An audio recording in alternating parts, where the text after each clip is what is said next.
My name is Andy Schmuckler. I'm a guy who spent more than a half a century studying the forces at work in the human world.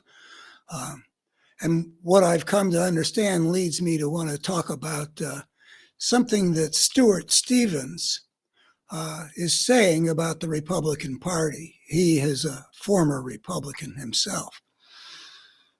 I think very highly of Stewart Stevens. I've been watching him on TV now and again since the Trump emergency emerged.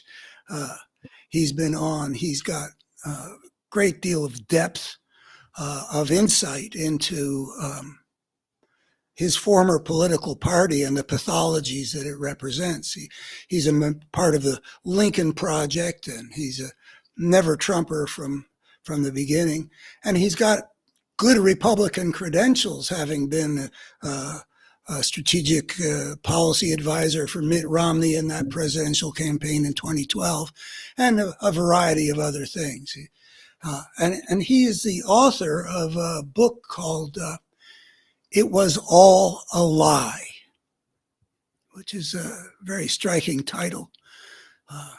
He's saying that everything that he believed that his party represented turns out to have been a lie. And he's just been interviewed, really excellent interview for the most part, on Walter Isaacson is the interviewer, and it's Amanpour and company. And Stewart Stevens shows how deep and morally aware he is. But I've been studying how things evolve in the civilized world. And whereas he thinks that it was all a lie, he's taking the way it is now and he's saying, oh, this was how it always turns out to have been. And I think he misses really the fundamental thing that goes on in this kind of a situation. The fundamental thing is that there is a force at work that is changing things. It wasn't all a lie. It was probably always some part a lie. But things changed because something was at work in that Republican world that made the Republican world that had existed, say, when Eisenhower was president, or even through to the time when the first Bush was president. That world wasn't all a lie. He's saying in this interview, one can hear him say that these are supposed to be real principles, things that people actually believed in, but it turns out that they were just sort of propagandistic banners that could be utilized to achieve one's unprincipled purposes. Well, that is the Republican Party of today. It doesn't stand for anything, and it does not speak truthfully. But that doesn't mean it was always all a lie. How do things get changed? There's a story told, I take it as being authentic, but this might be some kind of a legend. It's a Native American story, presumably, that talks about that within us, this grandfatherly figure is saying to the younger person that each of us has different elements in us, which he's labeling good and evil. I would represent those forces somewhat in somewhat different terms about where does the brokenness part come from. But leaving that aside, the grandfatherly figure tells the young fellow that we have battling in us two different, he represents them as wolves. One is evil. It is anger, envy, jealousy, sorrow, regret, greed, arrogance, self-pity, guilt, resentment, inferiority, lies, false pride, superiority, and ego. The other is good. It is joy, peace, love, hope, serenity, humility, kindness, benevolence, empathy, generosity, truth, compassion, and faith. And then in the legend, the boy asks his grandfather, the elder, which one will win? And the answer is, it depends which one you feed. There arose in the Republican world, and I've been tracing this for a long time, there arose a political force that was working to take over the Republican Party that was feeding the wrong wolf. Partly this was the fault of the liberal side of the American divide, that it did not impose costs and penalties for this emerging destructive wolf. It didn't notice what was rising on the right. But part of it also has to be understood in terms of the way it worked with the brokenness that was already there. This transformation of the Republican Party had always plenty to work with. The Republican Party, by the time Newt Gingrich and Rush Limbaugh were gaining power, the Republican Party was already housing a couple of real powerful forces of brokenness. One was the force of the money power that grows out of that's fueled by corporate greed. Not the greed of individuals necessarily, but the system that develops corporations that are willing to, like tobacco, asbestos, fossil fuels, they're willing to kill for money. And they were always part of the Republican Party. Going back to the post-Civil War era, there was always this corporate power that was willing to do destructive things to the American scene out of its lust for ever more wealth, which is part of what the systemic dynamic of the market produces. That's another story. I have a book called The Illusion of Choice about the market. But in addition to that, what had been in the Democratic Party, the force of white supremacy, white racism, however you want to conceive of what the slave power was, what the Jim Crow power was, that it was housed in the Democratic Party. But by the early 90s, after LBJ signed civil rights legislation, that became part of under the Republican tent. And then those two powerful forces, I think, were able to join together, form an alliance, and take over a Republican Party that did used to have principles. Now, my knowledge about that it wasn't all a lie, my belief in that comes from having done talk radio as a guy with my own program in Virginia's Shenandoah Valley, a very conservative, culturally conservative, long-standing Republican area, which is also part of the Confederacy. And I used to talk for hundreds of hours over the course of a decade with conservatives in this area. And I am convinced that it wasn't all a lie. That I was talking to a lot of people, certainly not, I mean, there was a lot of brokenness right on the surface there. You know, the people who might have, ridden around with white robes and torches and burned crosses on people. There was that part that I encountered also. But there were a lot of really good conservative people who actually did believe a lot of those things that Stuart Stevens thinks was always all a lie. Now, I don't think it was a lie, but there were aspects of them, of the people, that were not integrated. And they were they formed the wolf that had these negative capabilities, and it got fed. where I was on the radio on WSVA in Harrisonburg, Virginia. I was on what was it, like 12 hours a month. Uh, and Rush Limbaugh was on that station 3 hours a day, feeding people's prejudices, resentments, demonizing the other side. That wolf was getting fed a whole lot.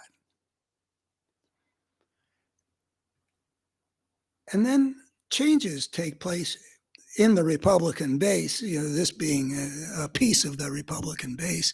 I could see that changes were being made, particularly once Fox News arrived and Karl Rove became the brains of the Republican presidency of George W. Bush.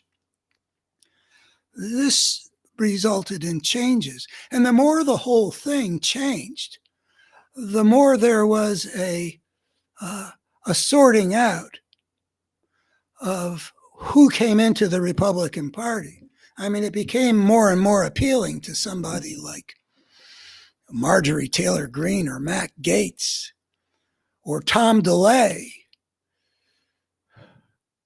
And the decent people like John McCain and Mitt Romney, whose ambition was such that they needed to get the support of the majority of the Republican base, you could see that they were selling their soul because their ambition was the piece of brokenness that they housed, and the base had already become such that you couldn't win that base without catering to that wolf that had been fed so much over such a long period of time, even by 2008. The W presidency, which had exploited people's fears and prejudices and appealed to their divisive selves, winning the presidency back in 2004 by going against the rights of gay people to live their lives as the people that they are, launching a war for imperialistic purposes, apparently. In any event, intentionally deceiving the American people about what was known about the so-called connection between 9/11 and Saddam Hussein's regime. There was brokenness in the Republican Party that had been rising. It had been there in all along, and it was more in Reagan and Bush's administration probably than in Eisenhower's, but still basically a normal party. But as the base becomes transformed into something that's coming from a place where, unlike during Reagan's time, Reagan's supporters would not have gone, I'm asserting, for somebody like Donald Trump, the way the Republican base did in large measure in 2015. And by the time of the 2016 election, almost the whole party was willing to go with the guy who was just the opposite of what the people I was talking to in the 1990s and bit into the new millennium were saying were important values to them. And I think saying it sincerely. I mean, by the time they're choosing Donald Trump, or at least being willing to vote for him, the people who I believe sincerely had a place in their hearts and souls for Christian values were supporting the opposite of it. And the people who had this reverence for the Constitution is another source of dimension of their values, were supporting a political party that was making a concerted assault to overthrow the constitutional order. And in this video on I'm Pouring Company, the Stewart Stevens talks about, this was, my party was the party that supposedly cared about character, he says. And now look what they're supporting in Donald Trump, a man utterly bereft of character. Well, he's right. But that doesn't mean that they didn't believe in character back then. The mystery is, how are we to explain the ways in which the force of brokenness that put people like Rush Limbaugh and Newt Gingrich and Roger Ailes and then Karl Rove in charge of essentially feeding the worst in the Republican base. How did they go about it? And where did that alliance of, I would say, plutocratic and fascistic and racist elements that were pushing all this forward, how did they coalesce to put onto the American political stage that kind of propagandistic force? And then we also have to ask, why is it that the other side of the political divide didn't call them on their hypocrisy and their brokenness and their lies, and didn't make them pay a political price for doing one indefensible thing after another, all the way up to the way the Republican Party dealt with Obamacare and the terrible, indefensible policy of making the president's failure their top priority? That was a point of vulnerability where the side of the people who were coming from their better wolves could have launched a battle so that the lie could have been exposed earlier. And here we are now in the election of 2024. And Stuart Stevens is doing a good job in telling people what the nature of the choice is. He's talking about how it is necessary for anybody like Chris Christie or Liz Cheney to tell people to vote for Joe Biden, because what a Trump victory represents is basically the wolf of evil. It's quite clear to him, but he said, and I agree with this. He said that if somebody came to him for strategic advice now about should they talk about vote for Joe Biden, he would say, yeah, you should, but wait. In politics, timing is everything. And I think he's right. I think that I don't know exactly what the good time would be. Stuart Stevens mentioned the time of the convention. That might well be. It's very close to Labor Day. I mean, it's pretty much the same thing. But as the campaign hits the home stretch, we should have Republicans out there saying that now is the time for all good people to vote for Joe Biden, because the alternative is unthinkable for anybody who cares about decent values, who cares about the wolf of the good. Which leads to another topic, which I'll deal with tomorrow in my live stream, which has got to do with the really remarkable thing that people like Mitch McConnell and Governor Sununu in New Hampshire and Bill Barr, all of whom can be shown in videos saying things about Donald Trump that necessarily, even if you just look at the oath of office they've all taken, necessarily requires rejecting Donald Trump and voting for the only other guy that could possibly become president, which is Joe Biden.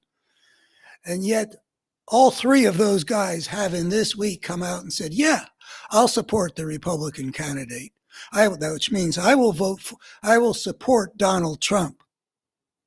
That's very disappointing. And it bears talking about what all does that mean.